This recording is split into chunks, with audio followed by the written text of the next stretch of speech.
Halo semuanya, selamat datang di sesi bedah aturan kita kali ini.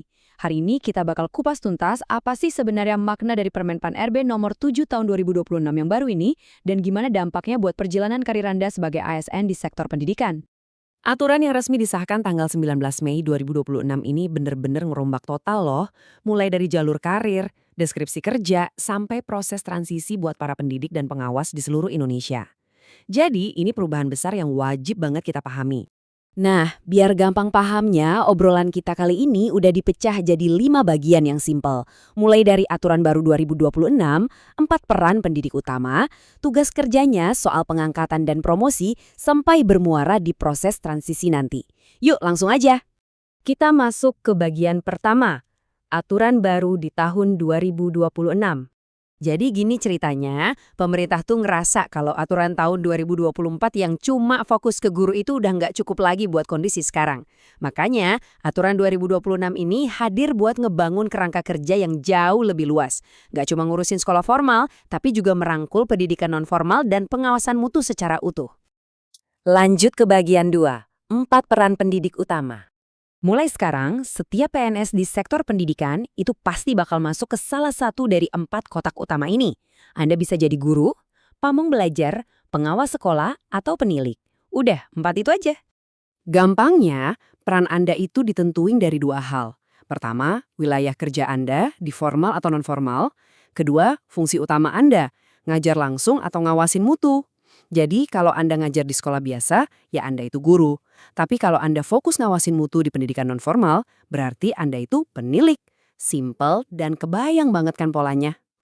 Sekarang kita masuk ke bagian ketiga, tugas dan ruang lingkup kerja. Perjalanan karir Anda sekarang punya 4 anak tangga yang super jelas. Dimulai dari ahli pertama, terus naik ke ahli muda, lalu ahli madya, dan puncaknya ada di ahli utama. Tapi ingat, nggak semua peran ngelewatin semua tangga ini ya. Kalau guru sih bisa merangkak dari pertama sampai utama. Tapi buat pamong belajar, mentoknya cuma di madya. Nah beda lagi buat pengawas sekolah sama penilik. Mereka nggak ngelewatin level pertama, tapi langsung start karirnya dari jenjang ahli muda. Dan satu hal yang paling krusial di level manapun Anda berada, kerjaan harian Anda, entah itu bikin RPP atau melakukan supervisi, wajib memenuhi yang namanya ekspektasi kinerja. Intinya, kinerja Anda itu benar-benar jadi ujung tombak buat ngebantu nyampein target organisasi. Nggak bisa cuma sekedar gugur kewajiban aja. Lanjut ke bagian keempat, pengangkatan dan promosi. Kalau Anda lagi ngincer promosi atau pengangkatan, ada checklist syarat mutlak nih. Minimal harus lulusan S1 atau D4. Terus wajib punya sertifikat pendidik buat yang mau jadi guru atau pengawas. Kinerja juga minimal harus baik selama 1-2 tahun terakhir dan pastinya wajib lulus uji kompetensi. Oh ya, khusus buat Anda yang ngejar kursi pengawas utama, siap-siap ya karena wajib punya ijazah S2. Kalau ngomongin mutasi atau pindah jabatan, urusan umur ini ketat banget. Buat Anda yang mau pindah ke posisi ahli pertama atau ahli muda, batas usianya itu nggak boleh lebih dari 53 tahun pas pindah. Terus gimana kalau targetnya mau lompat ke ahli madya? Atau nyebrang khusus jadi guru ahli utama? Nah, untuk yang ini, batas usianya dikasih sedikit lebih panjang, yaitu maksimal di angka 55 tahun. Dan buat yang mau ngambil lompatan mutasi ke posisi paling puncak, kayak pengawas sekolah ahli utama atau penilik ahli utama, pemerintah ngasih batas umur mentok di angka 60 tahun. Jadi bener-bener timingnya harus dipikirin matang-matang dari sekarang. Tapi tenang, ada kabar super positif nih soal promosi. Kalau Anda rajin dan berhasil dapat gelar pendidikan formal yang lebih tinggi dari syarat aslinya, Anda bakal dikasih bonus. Yup, ada tambahan angka kredit kumulatif sebesar 25% untuk 1 kali penilaian kenaikan pangkat berikutnya. Lumayan banget kan buat akselerasi karir? Terakhir, bagian kelima, proses transisi. Transisi ini tuh ibarat peta jalan baru buat kita semua. Gini contohnya, misal dulu Anda itu punya titel guru dewasa di golongan 3/C atau 3/D, nah mulai sekarang nama resminya otomatis dipetakan, jadi guru ahli muda. Kalau guru pembina, otomatis jadi guru ahli madya.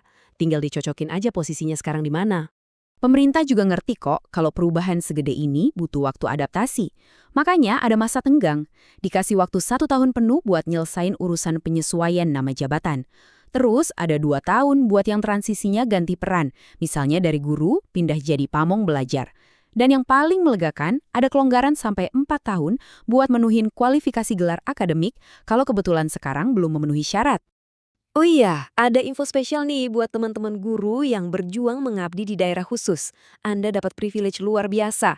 Anda bahkan nikmatin kenaikan pangkat rutin secara otomatis, dan hebatnya lagi, Anda berhak dapat 1 kali kenaikan pangkat istimewa. Bener-bener bentuk apresiasi yang sepadan banget. Nah, dari semua obrolan kita tadi, pertanyaannya tinggal satu nih. Anda udah siap belum ngadepin transisi 2026 ini? Mumpung masih ada waktu, yuk cek lagi pangkat, umur, dan ijazah Anda sekarang. Cocokin semuanya sama aturan-aturan yang baru kita bedah ini. Semakin cepat Anda tahu posisinya di mana, semakin gampang buat ngerencanain langkah karir yang jitu.